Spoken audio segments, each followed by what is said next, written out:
Ma'am एक और चीज़ जो I think right now I am speaking more from a public point of view than from my personal point of view कि because you are a celebrity, because you are a star and आप social media पे भी हो, तो आजकल social media बहुत ज़्यादा influence करते हैं बहुत सारे लोगों को, because they see that person on social media में लाइक हाँ इनके जैसे बनना है हमें, उनके जैसे बनना है हमें.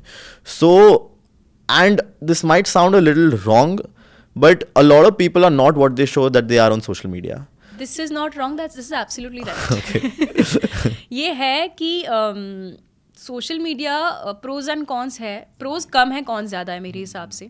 बिकॉज एक तो पूरा दिखावा है कि आप दिखाते हो वो लाइफ जो आपको चाहिए बट मिल नहीं रही है somehow, जी या हाँ कोई जी, चीज़. so absolutely, you just want to portray that image कि everything is happy, this that, but शायद वो नहीं है. क्योंकि मुझे ऐसा लगता है जितने जेन्युइन लोग हैं ना वो कुछ पोस्ट नहीं करते ज़्यादा, मतलब ये चीज़ें पोस्ट नहीं करते. That's what I mean.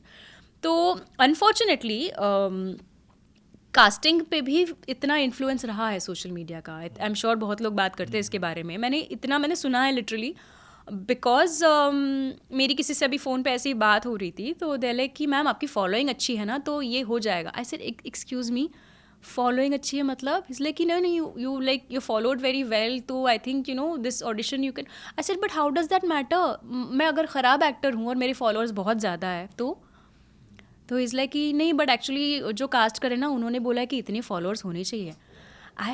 It's such a sad reality. और ये कैसे हो सकता है यार? और जो जेन्युइन लोग हैं, जो बहुत ही अच्छे कलाकार हैं, जो डिज़र्व करते हैं, just because they don't have following a certain number of following, they are missing out on that opportunity. I mean how fair is that? It's sad कि कास्टिंग ऐसे हो रही है. मतलब ऑफकोर्स अच्छे लोग भी हैं, जो मतलब समझदार लोग भी हैं जिनके लिए मैटर नहीं करता. सो बट ये भी है which I don't understand. I am yet to understand कि कैसे, मतलब मुझे एक्सप्लेन करो कैसे ऐसे आप कर सकते हो. आप फॉलोअर्स तो किसी भी बेसिस के उस पे आ सकते हो, आप फॉलोअर्स खरीद भी सकते हो. It's like that. एग्जैक्टली. और ये मुझे बहुत रिसेंटली नहीं, 1-2 साल पहले ही पता चला. मैंने कहा व्हाट, खरीद सकते हो मतलब? तो my friends only told me is like ऐसे ऐसे ऐसे है. I said what are you saying? तो मुझे दिखाया भी, क्या देखो ये फेक है, ये फेक है. मैंने कहा ये फेक है, इनको तो मैं जानती हूँ. बोलती है सब फेक है. मैम सो मैं एक्चुअली इस बात पे रिलेट भी कर सकता हूँ, क्योंकि मेरे बहुत से दोस्त जो हैं कंटेंट क्रिएटर्स है, they make different types of content and all. तो I know one of my really close friends, his name is Aryan Kataria. तो he has around 260K something. बहुत बहुत टैलेंटेड है मैम वो, बहुत ज़्यादा फॉलोअर्स आए तो फिर उसको उससे ज़्यादा चाहिए होते. वो भी मुझे यही कह रहा था कि we miss a lot of brand deals just because हमारे फॉलोअर्स नहीं है. एंड वी नो कि we are right for that brand deal. जो उस ब्रांड को चाहिए हम अच्छे से दे सकते हैं, एकदम अच्छे से दे सकते हैं, बट फिर उनको वो फॉलोअर्स वाला वो चाहिए तो फिर वो कर ही नहीं पाते हैं. तो मुझे ऐसे लगता है कभी कभी ना सोशल मीडिया को कुछ फिल्टर या कुछ आइडेंटिफिकेशन जैसे होना चाहिए जिसका आपको पता चले कि ये फेक है और ये रियल है. एटलीस्ट पता चले. डेफिनेटली और जिस दिन सोशल मीडिया का कोई भी सोशल मीडिया अचानक बंद हो गया ना, तब मैं देखना चाहूँगी कि फिर क्या हो जाएगा. बिकॉज सोशल मीडिया के पहले भी जीवन चल रहा था, लोग काम कर रहे थे. मुझे लगता है कि हम थोड़े थोड़े आलसी होते जा रहे हैं जैसे टेक्नोलॉजी आगे बढ़ती जा रही है. अभी मैप्स देख के ही मैं खुद मैप्स चला के, जबकि मुझे पता था एड्रेस, फिर भी कुछ राइट टर्न मिस ना हो जाए ये करके. पहले भी हम ढूंढते थे जगह, ये लेके पता लेके जाते थे, हम पहुंच जाते थे आराम से. हाँ जी. बट मेहनत अभी नहीं करना चाहते लोग because of these thing. Everything is just, you just get everything. So वो थोड़ा सा बहुत ही मेजर आई थिंक वो है कि ड्रॉबैक है एक तरह से, कि सोशल मीडिया हो या एनी एस्पेक्ट, टेक्नोलॉजी जितनी आगे बढ़ रही है हम उतने ही नीचे जा रहे हैं, आई फील. बट मैम आपको नहीं लगता कि it's a way that we have to evolve as well also? क्योंकि उस टाइम के आपकी इंडस्ट्री से ही बात है, उस टाइम के कैमराज, अभी के कैमराज, उस टाइम की रिकॉर्डिंग्स, अभी के रिकॉर्डिंग्स, तो प्रो एंड कॉन तो दोनों जगह है. एग्जैक्टली. तो आपको क्या लेना है वो आप देखो, आपको वो क्या बना रहा है, आप कहाँ जा रहे हो. आपकी ग्रोथ हो रही है? नहीं, टेक्नोलॉजी ग्रो हो रही है, आप नीचे जा रहे हो. That's what I am saying.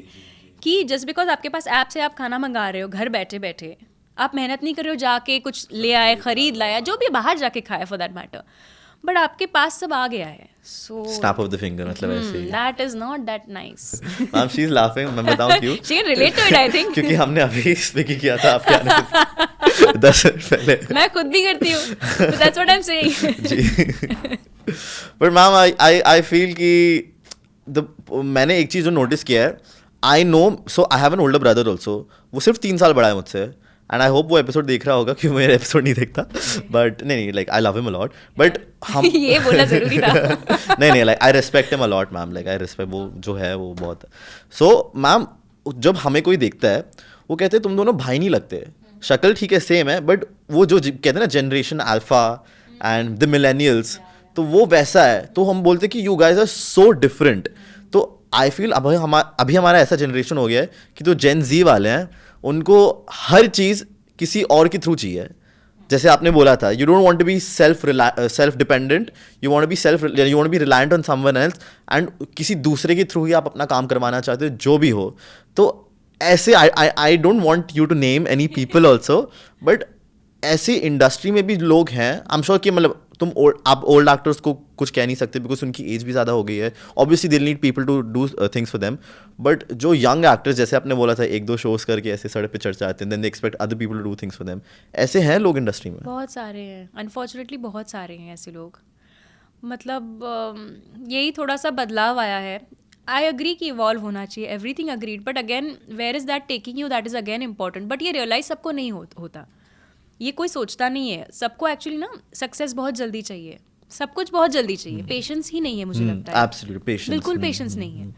सो ये एक सैड रियलिटी है, बट इसको कैसे हैंडल किया जाए, अगर आप ये जानते हो तो बहुत अच्छी बात है, हाफ वे देयर, बट अगर आप नहीं जानते तो फिर यार जर्नी बहुत ज़्यादा लंबी है। मैम आई फील एक बात हो जाती है, एक बार जानना, एक बार एक्सेप्ट करना, लोग जान लेते एक्सेप्ट नहीं कर पाते, and because I have been in the same stage, मैं आपको बता सकता हूँ कि I seriously know what it feels like. मैं पेशेंस नहीं है मैम मुझ में बहुत ज़्यादा, like I am working on it, but you will, because Right. At least you know ना, Yeah. तो you are on the path, you are Right. Already there, so you will get there. Maybe will take time, but I think वो जानना सबसे पहली step वही है, जानो बस। मैम आप जैसे लोग मिलते तो इंस्पिरेशन आती है हमें भी। Oh, thanks. No ma'am definitely, मैं वही कह रहा था, स्टार्ट से लेके अभी तक आपकी जो एनर्जी है and the vibes that I am getting from you बहुत ज़्यादा अच्छी है। Like I feel this is one of the episodes जहाँ पे I been so lively and इतना ज़्यादा I am trying to take, Oh, I'm so and happy. Just through energy. It's again give and take, you know, just because you are also giving me that energy, तो वो इसीलिए हाँ जी। इसीलिए अच्छा, इसलिए मजा आ रहा है। Definitely. So ma'am I think 3-4 चीज़ें जो होती हैं, मतलब again I am speaking from an industry point of view, कि let's take an example of mister Bachchan. अभी तक ही is 80-81 I think right now, and अभी तक ही so dedicated in his work, जैसे आपने बोला था पंक्चुअल है। तो आपके हिसाब से should an actor ever retire, क्योंकि मैंने इतने इंटरव्यूज देखते हैं कि no we never gonna retire, we gonna work till the day we are breathing, वैसा। तो एक एक्टर की लाइफ में ऐसा ऐसा मोड़ आता है या फिर ऐसा जंक्शन आता है कि आपको ऐसा लगता है कि यार हो गया, you have lived your life, people have respected you for who you are, but just take a back seat and relax कर लो आप, ऐसा होता है क्या? डेफिनेटली होता है, क्यों नहीं होता। लेकिन सबका ना अलग अलग होता है। अभी हमारा ये ब्रेड एंड बटर है, अभी ये हॉबी नहीं रही। Initially it was a hobby for me, at least I can speak for my self. अभी कैसे है कि it's bread and butter of course. अब लेकिन ये अगेन मेरे हाथ में है। The good thing about actors और परफॉर्मर्स इज वन थिंग कि आपकी रिटायरमेंट आपके हाथ में है। कोई आपको बता नहीं सकता कि अब हो गया, वो आपके हाथ में। As long as it's giving you what you need, you want, it's making you happy. कितने लोग ऐसे मैंने देखे हैं जिनको सच बोलूँ तो ज़रूरत नहीं है काम करने की, they are well settled, they have earned a lot, still they go on auditions and they why, because that's what it keeps them going. वो बोर्डम भी शायद वो हो जाता है। एग्जैक्टली। तो उनसे भी मैं बहुत इंस्पायर होती हूँ। काफ़ी बार सीनियर एक्टर्स मैंने काफ़ी देखे जो दादी और दादाजी प्ले करते हैं, they have done really well in their life, they have earned nice amount of money and fame and everything, सब है, घर है, सब है, बट फिर भी I have seen them in auditions. I said इतने senior actor, but then I understood नहीं, ये चीज़ चलती रहनी चाहिए। आई थिंक आर्ट का ये एक है कि you just don't want to retire because of this. लेकिन अगेन ऐसे भी लोग हैं जिन्होंने डिसाइड कर लिया कि मुझे इतना ही करना है, बाद में मुझे पहाड़ों में जाके बसना है, सो ये भी हो सकता है। मैम ऐसे जैसे आपने मेंशन किया कि लोग ऑडिशन करते हैं, तो ऐसे कोई स्क्रिप्ट्स आते हैं आपके पास दैट लाइक आप पढ़ोगे एक बार, फिर आप पहले हाँ बोल दोगे, बट फिर आप रियलाइज करेगा अरे नहीं, this is not what I want to do, तो आप ना कह दोगे? यस, ऐसे होता है, काफ़ी बार होता है। तो कभी कभी लगता है कि मज़ा बहुत आता है कि wow this is interesting, but then you like कि शायद मैं ये नहीं कर पाऊंगी because maybe I am not made for this, I don't fit in to this, like this. Auditions में फिट का बहुत ही होता है कि फिट नॉट फिट का ये, तो ये हो सकता है, बट अगेन रोल की रिक्वायरमेंट क्या है, एंड आई थिंक मेकर्स ने अगर आपको अप्रोच किया है तो किसी चीज़ के लिए अप्रोच, आई मीन कोई सोच के किया होगा अप्रोच, तो थोड़ा ट्रस्ट भी करना चाहिए if you want to go ahead with it. But वो फिर नेगेटिव इंप्रेशन क्रिएट नहीं हो जाता, अरे उन्होंने पहले हाँ बोला फिर ना? नहीं, दैट्स ओके। अगेन जिसके साथ काम कर, जो टीम कैसी हो, सब उस पर निर्भर होता है। I think So ये it's industry all का about give and take होता है understanding. ना हाँ, कि- सब समझते हैं, सब समझते हैं।